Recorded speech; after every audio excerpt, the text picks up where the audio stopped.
आज की इस वीडियो में हम बात करने वाले हैं इक्विलिब्रियम की। दोस्तों, इक्विलिब्रियम क्या होता है? मान लीजिए ये एक बॉक्स है। इस बॉक्स को अगर हम दो भाग में डिवाइड करते हैं कुछ इस तरह से, इसके 50% की जो लाइन होती है उसको इक्विलिब्रियम बोलते हैं।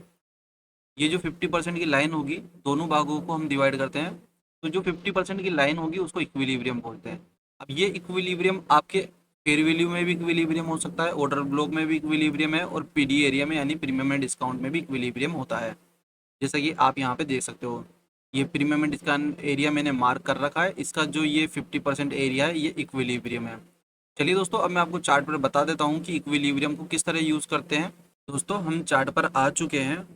इक्विलिब्रियम कहाँ कहाँ पे यूज़ होता है, इक्विलिब्रियम किस किस में होता है, ये भी मैं आपको बता देता हूँ। इक्विलिब्रियम आपके हर पी ओ आई के अंदर होता है, यानी पॉइंट ऑफ इंटरेस्ट जो होगा आपका, चाहे वो फेयर वैल्यू गैप हो, चाहे वो आपका ऑर्डर ब्लॉक हो, ऑर्डर फ्लो हो, हर एक चीज़ में इक्विलिब्रियम होता है। और एक डीलिंग रेंज में भी इक्विलिब्रियम होता है, जिसे हम प्रीमियम एंड डिस्काउंट के रूप में यूज़ करते हैं। जैसा कि मैं अभी आपको यहाँ पे करके दिखाता हूँ। जैसे मैंने ये एक डीलिंग रेंज देखी यहाँ से इस स्विंग लो से इस स्विंग हाई तक, तो मैं इसको मार्क करूँगा यहाँ से लो से हाई, कुछ इस तरीके से। और यहाँ पे मैं इसको प्रीमियम एंड डिस्काउंट में बदल देता हूँ। ये मेरा डिस्काउंट जोन है, ये मेरा प्रीमियम जोन है। अब इसका अंदर जो इसका जो ये 50% पार्ट है, यही इसका क्या है, ये एक इक्विलिब्रियम है। और आप यहाँ पे देखोगे कि ये जो इक्विलिब्रियम के पास में आके मार्केट यहाँ से आपको रिवर्स होता हुआ वापस से दिख रहा है। इसकी जो एक्सटर्नल रेंज लिक्विडिटी है, इसको मार्केट लेता हुआ दिख रहा है और वापस से डाउन आ रहा है। वापस से डाउन क्यों आया है? क्योंकि दोस्तों यहाँ पे जो है ये लिक्विडिटी स्वीप हुई है। हो गए प्रीमियम एंड डिस्काउंट की बात। अब चलिए हम फेयर वैल्यू की बात करते हैं। देखिए दोस्तों, मेरा एक ये डॉलर इंडेक्स के अंदर एक ट्रेड चल रहा था, या फिर तो आप इसको देख सकते हो। दोस्त, मैंने क्या देखा कि मार्केट का जो स्ट्रक्चर था यहाँ पे कुछ इस तरह से मार्केट स्ट्रक्चर डाउन था, ठीक है। और फिर मैंने इसके हायर टाइम फ्रेम पे, अभी ये जो मेरा टाइम फ्रेम है ये मेरा 1 आवर का टाइम फ्रेम है। इससे बड़ा टाइम फ्रेम मेरा क्या है, 1 डे का टाइम फ्रेम है। तो मैंने 1 डे के टाइम फ्रेम पे क्या चीज़ देखी, वो मैं आपको बता देता हूँ। यहाँ पे मैंने 1 डे के टाइम फ्रेम पे देखा कि जो इसके बायर्स है, देखो यहाँ पे मैं जूम करके दिखाता हूँ आपको। देखो, एक ये बियरिश कैंडल बनी, इस बियरिश कैंडल का हाई ये है, लो ये है। तो इसके अंदर ही जितनी भी 1 2 3 4 दिन की कैंडल है, जो चारों इसके अंदर ही है, यानी कि अपना जो मेन बायस है वो आपके क्या है, डाउन है। ठीक है, हमें दो चीज मिल गई थी। और हायर टाइम फ्रेम पे भी अगर आप देखोगे तो मेरे को यहाँ पे कहीं ना कहीं स्ट्रक्चर डाउन ही देखने को मिल रहा था 1 डे के। अब मैं वापस शिफ्ट हो जाता हूँ मेरे 1 आवर के टाइम फ्रेम पे। तो मेरा यहाँ पे क्या नरेटिव हो चुका है कि मेरा नरेटिव अब मेरा डाउन साइड का हो चुका है। अब यहाँ क्योंकि मेरा 1 आवर पे भी स्ट्रक्चर डाउन था, मेरे बाइस भी डाउन के हैं। देखो ये दोस्तों, यहाँ पे फिर मैंने क्या किया, यहाँ पे मैंने मार्क किया प्रीमियम एंड डिस्काउंट जोन को। जैसे कि मैं इस स्विंग हाई से और इस स्विंग लो तक मैंने मार्क किया, तो यहाँ पे मेरे को क्या मिल गया, प्रीमियम एंड डिस्काउंट जोन मिल गया, जिसके इक्विलिब्रियम ये रहा। मैं आपको जैसा इक्विलिब्रियम के बारे में बता रहा था, तो इस इक्विलिब्रियम के अंदर एक यहाँ पे मेरे को डिस्काउंट जोन में यहाँ पे क्या देखने को मिल रहा है, एक एफवीजी देखने को मिल रहा है। एफवीजी बोले तो फेयर वैल्यू गैप।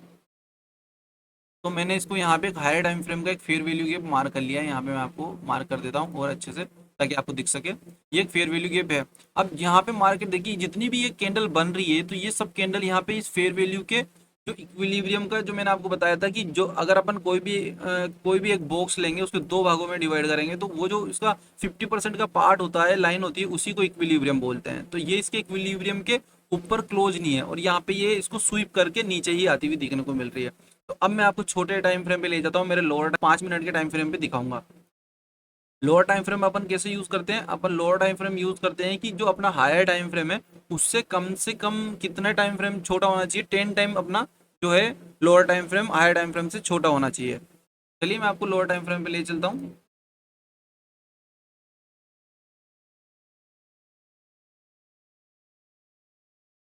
तो दोस्तों, आप यहाँ पे देख सकते हो, ये मेरा एक फेयर वैल्यू गैप था हायर टाइम फ्रेम का 1 आवर का। यहाँ पे मैंने क्या देखा, देखो सबसे पहले मेरा स्ट्रक्चर डाउन था, तो यहाँ पे एक ये बुलिश मूव आया।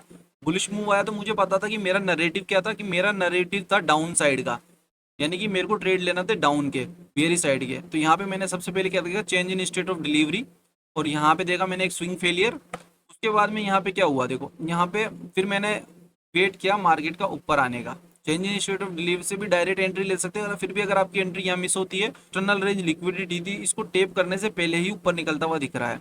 तो यहाँ पे कहीं ना कहीं अभी मेरे बायस भी डाउन के थे, मेरा स्ट्रक्चर भी डाउन का था, और मेरे को पता था ये नीचे जाने वाला है, ये नीचे जाने वाला है, मेरे को ये चीज़ पता थी। तो मैंने यहाँ पे क्या करा, मैंने इसको वेट करा कि एक बार ये ऊपर आए, और मेरा जो ये डिस्काउंट जोन में यहाँ पे छोटे टाइम फ्रेम के मेरे डिस्काउंट जोन के अंदर एक एफवीजी पड़ा है, उसको टेप करे जैसा कि इसने यहाँ पे किया, और मैंने यहाँ अपनी एंट्री बनाई, और एक ये मेरा ट्रेड था जो 1:3 का मेरा ट्रेड बनता हुआ दिखाया।